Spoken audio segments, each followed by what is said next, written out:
Meus caros alunos, fechando agora aí a prova da Unifesp, nós temos a questão número 15. Uma questão aí que envolve tanto a parte de eletrodinâmica como a parte de eletromagnetismo, força magnética de Lorentz, com direito à regra da mão direita, a regra da mão esquerda e tudo mais, né? Ou seja, uma questão aí que é o que a gente chama o fiel da balança, né? É a questão que provavelmente vai classificar alguns alunos ou não para alguma das melhores vagas. Por quê, Todai? Porque é a questão mais trabalhosa, é a questão onde o aluno precisa demonstrar realmente que ele tem um bom conhecimento, uma boa base de eletrodinâmica e de eletromag, senão ele não faria a questão, não bastaria ele simplesmente conhecer as fórmulas, tá bom? Vamos lá então, pessoal, vamos para a questão então, que com certeza foi a questão mais difícil aí dessa prova de conhecimentos específicos da Unifesp 2025. Muito bem, a figura ela mostra então um circuito retangular ABCDA, depois volta para o A, BCD, depois ele volta para o A. Tem um circuitinho vermelho aqui, tá vendo? Muito bem. Ele é alimentado por um gerador ideal e, e um longo fio retilíneo paralelo AB, né, paralelo ao AB, perdão, sobre o qual é assinalado dois pontos aqui, o E e o F. Então, ao lado desse circuito, nós temos um fio azul, que é esse fio EF aqui, tá bom, gente? Muito bem. O circuito e o fio estão contidos no mesmo plano, tá? No mesmo plano geométrico aí. Perdão.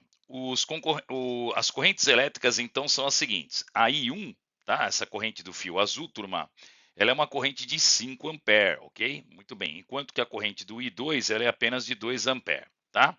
Admita que o circuito é constituído por um fio homogêneo de espessura constante e que no seu trecho BC, ele tem uma resistência elétrica de 510 a menos 3. Então, ele deu a resistência aqui, turma, tá? Ele deu essa resistência que eu vou chamar de trecho BC aqui, ó, ela é a resistência de 5 miliohm, 510 a menos 3.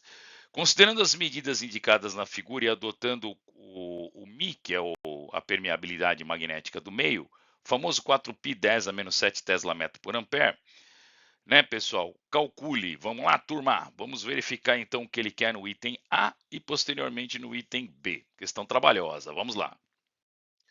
Muito bem, eu coloquei aqui de novo o enunciado, turma, e a figura, porque a gente vai precisar desses dados na resolução, tá? Então, no item A, o que ele quer, Todai? Ele quer a diferença de potencial em volts entre os pontos B e C, tá certo, turma? Ele quer o famoso VBC, né, Todai? Isso, VBC, tá? Do circuito. E ele quer a resistência elétrica equivalente em ohms do trecho formado por AB, depois BC, e depois CD, tá bom? Então ele quer todo esse trechinho aqui, ó. Ele quer a resistência equivalente, que nós vamos ter que fazer o quê? Como está em série, nós vamos ter que somar. Nós vamos ter que somar a resistência do AB mais a resistência aqui do BC, tá bom? E finalmente nós vamos somar a resistência do CD. Perfeito, turma? Então, são duas coisas que ele pediu: a resistência equivalente do circuito e a tensão em BC. Vamos começar pela clássica lei de Ohm, né, pessoal? O famoso triângulo do U-Curie, tá? Ou simplesmente U igual a RI, para encontrar a diferença de potencial entre os pontos BC, tá? Então, segundo a primeira lei do senhor Ohm, né, pessoal? Primeira lei de George Simon Ohm, ele era o cara, né, pessoal? Nós temos que a tensão é igual ao produto da corrente pela resistência, U igual a RI ou IR, tanto faz, tá? Então, a tensão aqui entre BC, ela vai ser a corrente que você está vendo, que é o I2, que está no circuito vermelho, e ele deu a corrente I2, Todai? Deu sim, ó, 2 ampere, tá? E a resistência BC que ele também deu, turminha, olha ela aqui, ó, tá? 510 a menos 3. Então, aqui não tem nenhum problema, né, Todai?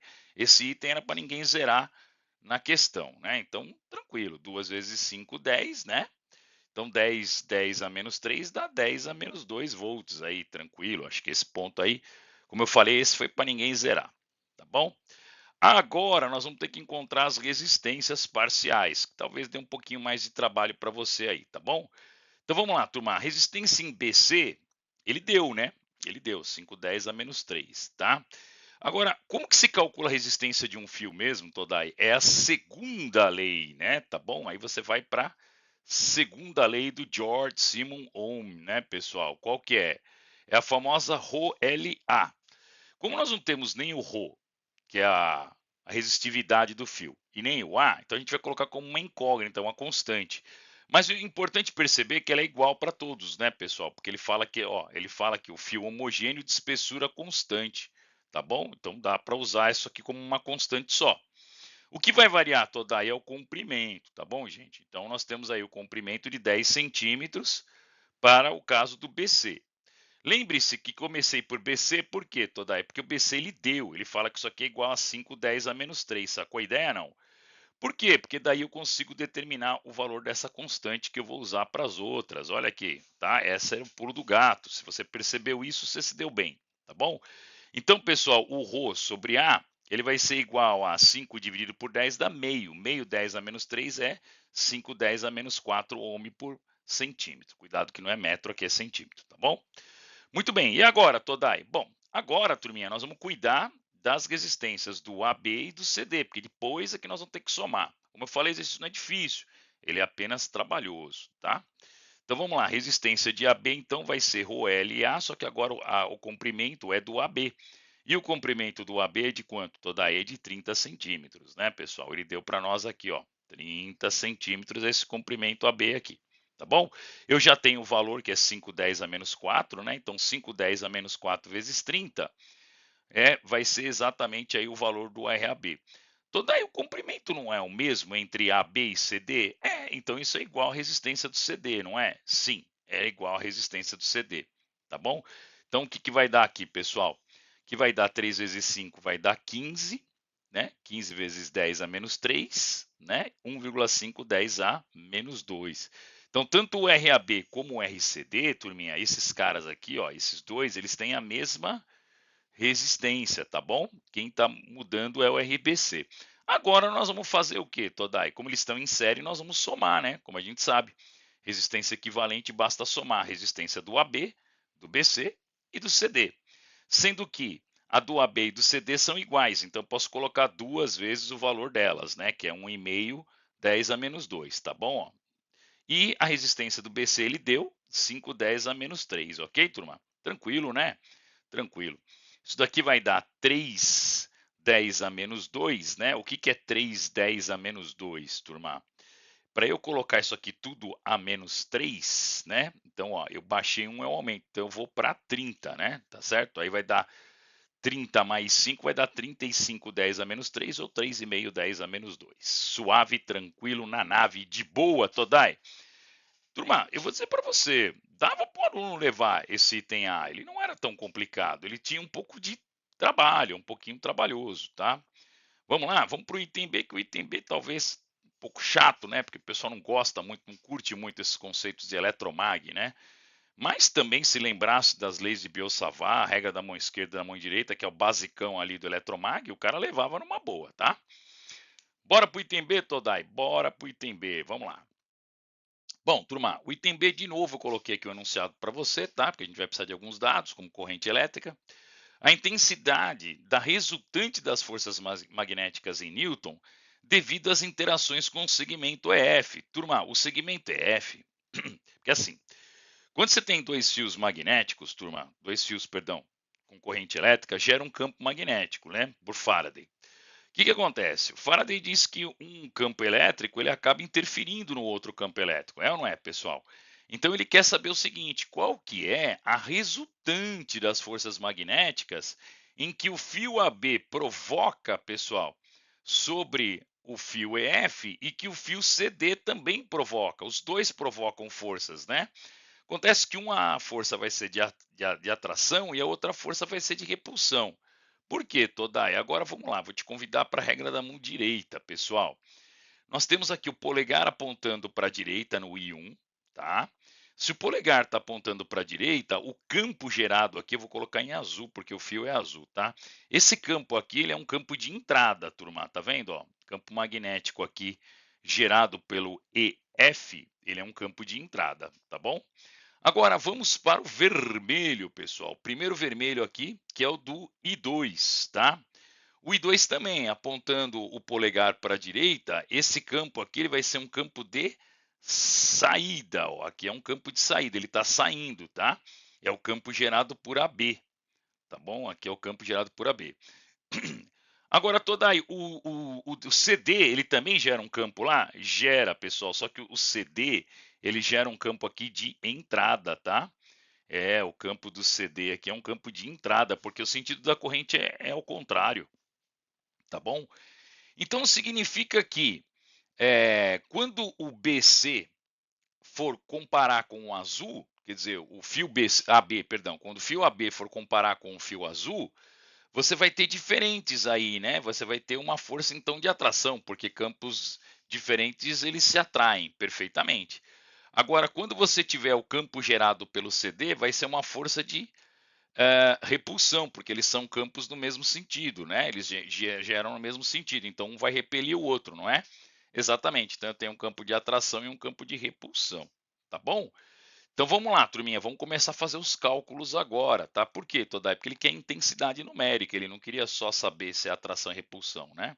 Ele quer a intensidade resultante das forças magnéticas devido à interação, né, com o segmento EF, pessoal, tanto do lado AB como do lado CD do circuito. Então os dois influenciam no fio azul, tá? A parte de cima, que é o AB, ela influencia de forma atrativa, tá? Aliás, também tem uma regrinha que diz que correntes no mesmo sentido sempre haverá força de atração, né, pessoal? Também você pode lembrar disso aí, né? E correntes de sentidos contrários, né, haverá aí uma força de repulsão. Acho que é tranquilo, aí você vai na boa acabar lembrando disso daí, tá bom? Então vamos lá, turminha. E aí, toda aqui eu preciso lembrar, Biot-Savart. Biot-Savart num fio é igual da Espira, toda aí não é, pessoal, é tudo diferente. Aqui é M0I 2πr, tá? Isso mesmo. Por exemplo, se fosse uma Espira, seria Mi0I, pessoal, 2π, ele não tem o raio. Então tem que tomar cuidado, tá, pessoal? No solenoide ele é diferente, tá bom? Numa bobina é diferente, tem que tomar um pouquinho de cuidado com essas formulinhas. Por isso que eu falei que aqui talvez o aluno desse uma rateada aí se não tivesse bem preparado, tá bom? Então tem que lembrar da formulinha aí. Muito bem. Então toda aí eu vou ter dois campos, né? Um gerado por cada um dos segmentos, perfeitamente, turma. Eu vou ter uma força gerada pelo AB e uma força gerada pelo CD. O que muda na fórmula? Bom, turma, o que muda na fórmula é o seguinte: é o raio, né? O que é o raio? O raio é a distância. Um está a 2 centímetros e o outro está a 12, né? Porque 10 mais 2 aqui, ó, esse cara está a 12 centímetros, você concorda? Então, o raio, pessoal, do CD, ele é bem maior do que o raio do AB. Você concorda? Até coloquei aqui para você, né? Ó. Como as forças sobre esses segmentos elas têm sentidos contrários, pessoal, e o sentido de fluxo é contrário e o raio de CD é maior do que o raio do AB, então nós vamos fazer o quê? A força do AB menos a força do CD. Por quê, Todai? Porque, pessoal, é notório que a força que está agindo pelo AB, ela é maior, né? Ela está mais próxima, ela está bem mais próxima, né? Tá bom? Então essa força ela é maior, tá? Vamos lá, Todai, vamos fazer a continha então? Vamos, vai dar um pouquinho de trabalho aqui, por isso que eu falei que o exercício era um pouco chato, pessoal. Então, Mi0, I1 e 2, né? Porque quando tem duas correntes você tem que fazer o I1 e o I2, né? Vezes o L, que é o comprimento do fio, tá? Dividido por 2π vezes a distância entre eles, tá bom? Isso aqui dava para deduzir aqui pela lei de Biot-Savart, né, pessoal? Bem tranquilo. Um menos o outro. Meu Deus do céu, tem muita coisa parecida aqui, né, Todai? Tem. Quando tem muita coisa parecida, a gente coloca em evidência, tá bom, turma? Então vamos colocar tudo que é parecido em evidência. Vamos colocar 1 sobre o RAB, menos 1 sobre o RCD, porque são as únicas medidas diferentes. Agora é a parte mais legal, é a matemática, é quando nós vamos substituir tudo isso por número, tá? Todai, cadê o 2π 10 a menos 7. Ele deu, tá, turma? Tá lá no comecinho do exercício, não deu para a gente colocar nessa tela, mas é o padrãozão da física também, né? Tá bom? Permissividade magnética do vácuo, né? 4π 10 a menos 7 Tesla metro por ampere. Tá lá, 4π 10 a menos 7, ok? Maravilha. Aí nós vamos ter o quê? Toda aí I1 vezes I2, turma, 5 vezes 2, fechou. Vezes o comprimento é 30, né, pessoal? Comprimento nós temos 30, nós estamos trabalhando tudo em centímetro aqui, não vamos mudar, né?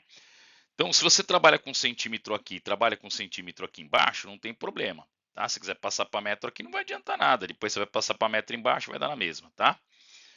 Dividido por quanto, Todai? Por 2π né? E isso tudo 1 sobre o raio de um, raio do outro. Então, a distância do RAB, ela é de 2 centímetros só, tá vendo, pessoal? Esse trechinho aqui, ó, é 2 centímetros, né? Já o trecho maior, ó, lá embaixo, eu tenho que somar o 2 mais o 10. Vai dar quanto aqui? Vai dar 12, tá bom?